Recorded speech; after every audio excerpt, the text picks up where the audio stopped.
సాధారణంగా నాయకుడు అన్నాక గ్రామ స్థాయి నుంచి ప్రభుత్వం మమేకమై గ్రామ స్థాయి నాయకుడిగా ఎదిగి అక్కడి నుంచి ఎదిగి పైకి వచ్చిన తర్వాత ఎమ్మెల్యే టికెట్ ఎంపీ టికెట్ అడిగితే బాగుంటుంది. కానీ ఉమేష్ రావు గారు అంతా కూడా రాష్ట్ర రాజకీయాలు రాష్ట్ర నాయకులతోనే పరిచయాలు పెట్టుకొని గ్రామ స్థాయిలో అసలుకి కనీసం మాత్రం కూడా ప్రజలతో సత్సంబంధంలో అలాంటి వ్యక్తి కూడా ప్రతిసారి టికెట్లు అడుగుతుంటాడు. అసలు గ్రామ స్థాయి నుంచి ఆయనకు ఏం బలం ఉంది? అది ఇప్పుడు మీ ఇద్దరు ప్రతినిధులను తీసుకొని సిరిసిల్లకు వస్తే చెప్తా. నేను గ్రామంలో ఉన్నానా లేనా, గ్రామ స్థాయిలో ఉన్నానా లేదా మీరు వచ్చి మాట్లాడి తెలుస్తుంది. ఇక్కడ హైదరాబాద్ గురించి మాట్లాడుతుంది తెలుస్తుంది. కాబట్టి నేను ఎక్కడ తిరుగుతున్నా, నేను ఏం పని చేస్తున్నా, రోజు నేను రేపు పొద్దున పని చేస్తే ఎక్కడ తిరుగుతుంది. సిరిసిల్లకు బాంబాయికి 2 రోజులు వేస్తాం. ఎందులో పోతామంటే బాంబాయికి హైదరాబాద్కి వస్తే 2 రోజులు, రేపు పొద్దున వేసి మళ్ళీ సిరిసిల్ల పోతున్నాను నేను. కాబట్టి ఇది కాదు అంశం. మేము ఎప్పుడు సిరిసిల్లలో ఉంటాం, ఎప్పుడు ప్రజలలో ఉంటాను. అది ఉంటున్నామా లేదని తెలుసుకోవాల్సిన బాధ్యత మీ మీద ఉంటుంది. మీరు వాటిని మనం హైదరాబాద్ కూర్చున్నట్టు స్టూడియోలో కూర్చున్నట్టు ప్రశ్నలు అడిగితే మీరు అక్కడ ఉంటలేనట్టు కదా, మీరు ఇక్కడ ఉంటలేనట్టు కదా అంటే కరెక్ట్ కాదు. అది మేము ఎక్కడ ఉన్నాం అనేది మీరు రావాలి అక్కడికి. మరి మేము ఎక్కడ క్షేత్రస్థాయిలో పనిచేస్తున్నాం అనేది మీరు తెలుసుకుంటే తెలుస్తుంది, తెలియకుండా తెలియదు. సార్, క్షేత్రస్థాయిలో ఇప్పటి వరకు ఒక కాంగ్రెస్ పార్టీ అధికార ప్రతినిధిగా సిరిసిల్ల నియోజకవర్గానికి చెందిన మీరు ఉమేష్ రావు గారు ఏం చేశారు అక్కడ కాంగ్రెస్ పార్టీ నుంచి? చాలా బ్రహ్మాండమైన కార్యక్రమాలు చేశాం. ప్రజా సమస్యల మీద ధర్నాలు చేశాం, రస్తారోకోలు చేశాం.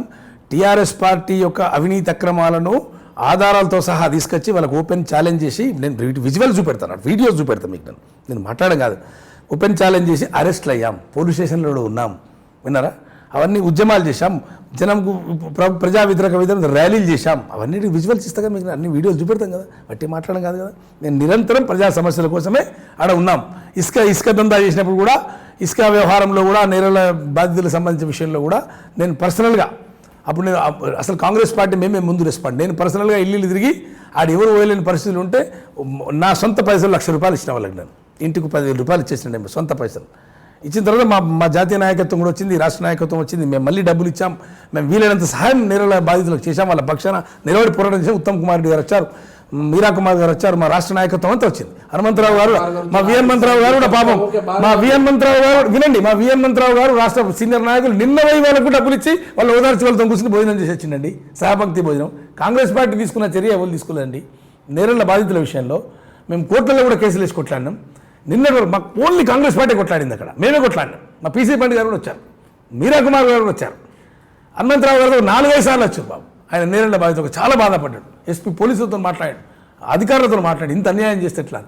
కాబట్టి ఇలా మేము రైటో రాంగో మేమే వాళ్ళని ఆదుకున్నాం. నేను ప్రధాన భూమిక పోషించిన ప్రతిదానికి ఆధారం.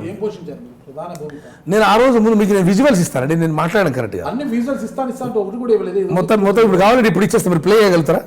ఇప్పుడే ఇస్తా, నా ఫోన్ తీసుకొని ఇప్పుడే మీకు మొత్తం చూపెట్టమని అన్ని మీకు పెన్ డ్రైవ్ కూడా ఇస్తా, ఏమి ఇబ్బంది అన్ని డెఫినెట్లీ. పెన్ డ్రైవ్ నా కార్లో ఉంది, పెన్ డ్రైవ్ కూడా ఇస్తాను, చూసుకోండి, చూపెడతాను, అట్లేం లేదు. అయితే నేనేమన్నా ఓకే ఓకే చాలా సరదా పడుతున్నట్టున్నారు విజువల్స్ కోసం, మేము కూడా చూస్తాం. అవి మీకు చూపెట్టడం సరదాలా నేనున్నా, ఇప్పుడు నాకు కూడా సరదా ఉంది చూడాలని. ఏంటి విజువల్స్ ఉన్నాయి ఉమేష్ రావు గారి దగ్గర? అంత భయంకరమైన విజువల్స్ ఏమున్నాయా? యాక్టివిటీస్ భయంకరమే ఉంటుంది, యాక్టివిటీస్, పార్టీ యాక్టివిటీస్ విజువల్స్ అవి. అంటే కుంభకోణాలు వెలికి తీశాను, అది ఆధారాలతో సహా బయట పెట్టాను. ఒక కుంభకోణం గురించి ఆధారాలు ఏమేమి బయట పెట్టారు చెప్పండి. అక్కడ మా దగ్గర టీఆర్ఎస్ లీడర్లు అక్రమంగా ఏవి డబ్బులు తీసుకొని మొత్తం కలెక్షన్ చేసి ఒక కమిషన్, ప్రతి పనిలో కమిషన్ తీసుకొని డబ్బులు సంపాదించి ల్యాండ్స్ కొన్నారు వాళ్ళు. అంటే వాళ్ళకి ల్యాండ్ అంత పెద్ద మొత్తం ల్యాండ్స్ కొనేటువంటి స్తోమత ఉన్న వాళ్ళు కాదు వాళ్ళు. చిన్న పదవులు వచ్చినాయి వాళ్ళకి మొన్ననే. చాలా చిన్న స్టేజ్లో ఉన్నటువంటి వాళ్ళు ఎకరాలు కాస్ట్లీ ల్యాండ్స్ కొన్నారు. అవన్నీ మేము ఒరిజినల్ డాక్యుమెంట్స్ తెచ్చి ప్రజలు మీడియా ముందు పెట్టాము. మీడియా ముందు పెడితే వాళ్ళు మేము కొనలేదన్నారు. ఓపెన్ ఛాలెంజ్కి రమ్మంటే ఛాలెంజ్కి వచ్చారు. ఛాలెంజ్కి వచ్చినప్పుడు పోలీసులు అడ్డం పెట్టుకొని పారిపోయారు. పోలీసులు అడ్డు కూడా మా వాళ్ళు మేము ధర్నా చేసి పెద్ద గలాట చేస్తే మమ్మల్ని 100 మంది అరెస్ట్ చేసి పక్క మండలం తీసుకొని పోలీసులు పెట్టారు. ఇవన్నీ రికార్డెడ్ అండి, అవన్నీ రిపోర్ట్ అయినాయి. అంటే వాళ్ళు డబ్బు చాలా చిన్న స్థాయి నాయకులు, వాళ్ళు డబ్బులు అంటే అక్రమాలు చేసి భూములు కొనుగోలు చేశారు అంటారు. ఎలా కనుక్కున్నారు మీరు?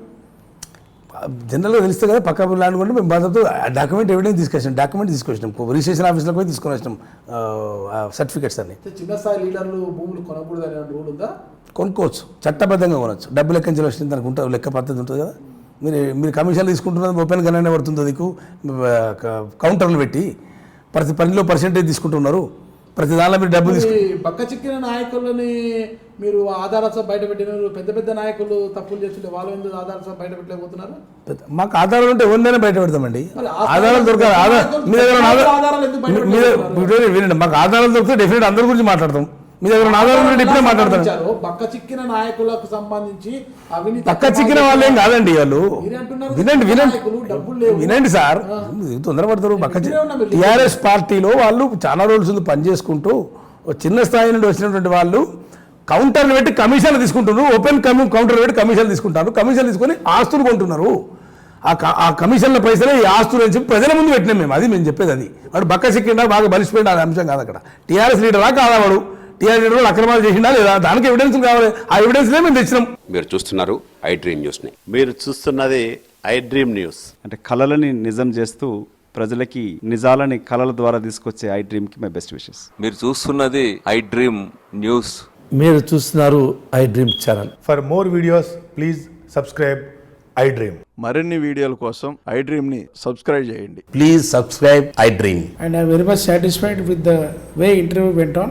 Kindly subscribe to iDream. For more videos, subscribe to iDream. And loads of fun entertainment and content. Do watch iDream.